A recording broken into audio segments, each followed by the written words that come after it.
Hello friends, आप daily life में जो मोबाइल यूज़ करते हो वो भी एक कंप्यूटर है। और आप डेली लाइफ में जो इलेक्ट्रॉनिक उपकरण का इस्तेमाल करते हैं जो फुल्ली ऑटोमेटिक है वो भी एक कंप्यूटर है। लेकिन क्या कभी आपने सोचा है कि आखिर ये कंप्यूटर कैसे काम करता है? कंप्यूटर सिर्फ एक ही भाषा को समझता है और वो है 0 और 1, और वो उसकी मातृभाषा है। तो फिर भी आप जो भी लैंग्वेज बोलते हो जैसे कि हिंदी, इंग्लिश, ये तो कंप्यूटर नहीं समझ पाता, फिर भी आपके साथ कम्युनिकेट कैसे करता है? तो चलिए जानते हैं इसके बारे में।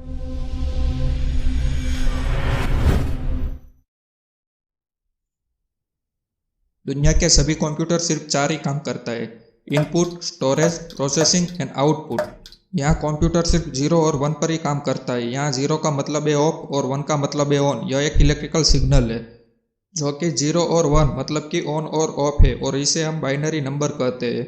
जब आप कंप्यूटर या मोबाइल में किसी फोल्डर पर क्लिक करते हैं तो उसके पीछे बाइनरी के फॉर्म में सिग्नल जनरेट होगा। वो सीधा जाएगा मदरबोर्ड के पास और वो मदरबोर्ड उसे वेरीफाई करके उसे मेमोरी में स्टोर करेगा।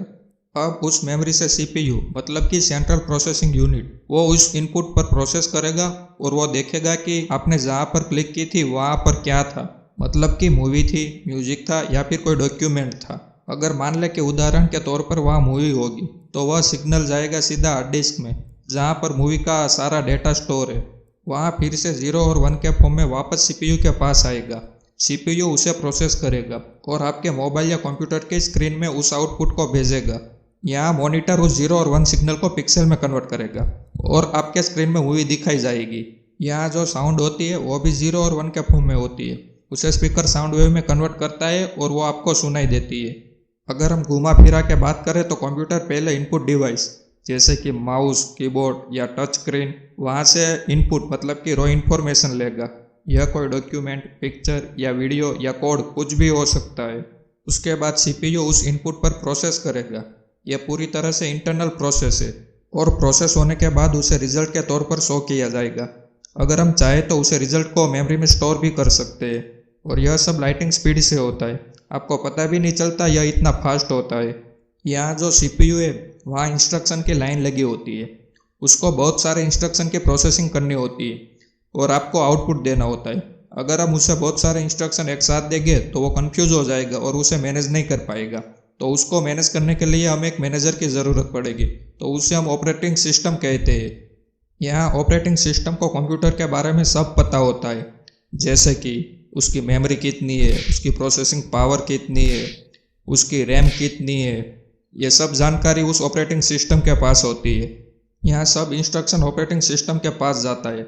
मतलब कि यहाँ एक ऑपरेटिंग सिस्टम एक सॉफ्टवेयर है, मतलब कि वो एक कोड है और एक कोड एक दूसरे कोड को समझ सकता है।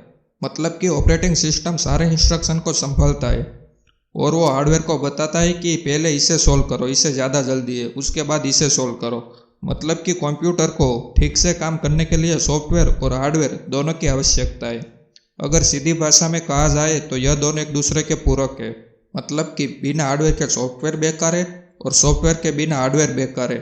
मतलब कि कंप्यूटर सॉफ्टवेयर से हार्डवेयर को कमांड दी जाती है कि किसी हार्डवेयर को कैसे काम करना है। उसकी जानकारी सॉफ्टवेयर में पहले से ही डाली गई होती है। कंप्यूटर के सीपीयू के साथ कई प्रकार के हार्डवेयर जुड़े रहते हैं। इन सब के बीच तालमेल बनाकर कंप्यूटर को ठीक प्रकार से काम चलाने का काम करता है यह सिस्टम सॉफ्टवेयर, मतलब कि ऑपरेटिंग सिस्टम।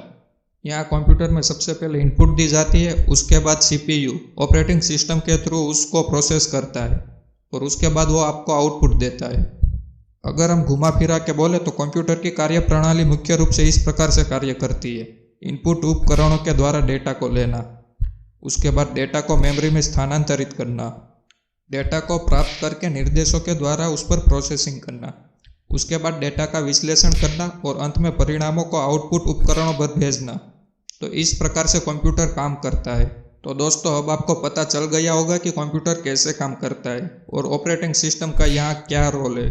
अगर अभी भी आपके मन में कोई भी डाउट है तो आप हमें कमेंट कर सकते हैं। अगर आपको यह वीडियो अच्छा लगा तो हमारी चैनल को सब्सक्राइब कीजिए, वीडियो को लाइक कीजिए और उसे शेयर करना बिल्कुल मत भूलिए।